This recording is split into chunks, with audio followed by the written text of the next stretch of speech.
Hello, everyone, and welcome back to the Education Horizon podcast. I am your host, Sachata, and I have to tell you, my heart is absolutely full today because we have reached a massive milestone. This is episode 60. 60 episodes, Sachata. That is no small feat. It feels like only yesterday we were sitting in that tiny temporary studio talking about basic lesson planning. Congratulations to you and the whole team. Beaming with pride. Thank you so much, Mr. Saroon. And honestly, there is no one I would rather have here for this Diamond Anniversary episode than you. You've been such a mentor to so many teachers in our community. Humbled and soft-spoken. You are too kind. I'm just happy to contribute to the conversation. Teaching is a journey we all take together, isn't it? It absolutely is. And that leads us perfectly into today's topic. We're diving deep into developing critical thinking skills in teacher education. I feel like this is the soul of modern teaching, but it's also one of the hardest things to get right. You've hit the nail on the head. For decades, teacher education was often about what to teach, the curriculum, the facts, the dates. But now we have to focus on the how and the why. We are training teachers to be thinkers, not just transmitters of information. Curiously, I love that distinction. Thinkers, not transmitters. But Mr. Saroon, when you walk into a classroom of young, aspiring teachers, do you feel a sense of resistance, or are they hungry for this kind of critical engagement? It's a bit of both, honestly. Many of them come from systems where they were rewarded for memorizing and staying quiet. So when I ask them to challenge an idea or to look at a problem from 5 different angles, there's a moment of, visible fear in their eyes. Oh, I can imagine that. That deer in the headlights look when they realize there isn't just one right answer in the back of the book. Exactly. But then, and this is the part that gives me chills, there's that moment of the spark. Once they realize that their opinion matters, provided they can back it up with logic and evidence, the energy in the room shifts. It goes from a lecture to a laboratory of ideas. Excitingly, a laboratory of ideas. I love that image. So let's get practical for a moment. If you're a teacher educator listening to this, how do you actually start? What's the first step in breaking down that wall of rote memorization? Thoughtfully. I always start with the art of the question.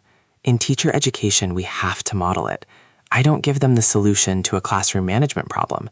Instead, I present a case study, a messy, complicated, real-world scenario, and I ask, why do you think this student reacted this way? And what are the 3 possible outcomes if you intervene now versus later? Reflectively. So you're forcing them to live in the gray area. That must be so uncomfortable for them at first. Oh, it's terribly uncomfortable. They want the 3 steps to a perfect classroom. But I tell them, I am not training you to follow a recipe. I am training you to be a chef who understands why the ingredients work together. Inspired. That is a beautiful metaphor. It's about the chemistry of the classroom. But I wonder, Mr. Saroon, how do we ensure these new teachers actually take this spirit of inquiry into the primary and secondary schools? The pressure of standardized testing is so heavy. With a serious, steady tone. That is the great challenge of our time, Sochata. If we don't support our teachers emotionally and professionally, they will revert to the safe way, the rote way, under pressure. We have to teach them to be intellectual rebels, in a sense. They need the courage to prioritize thinking skills even when the test is looming. With deep empathy. Intellectual rebels.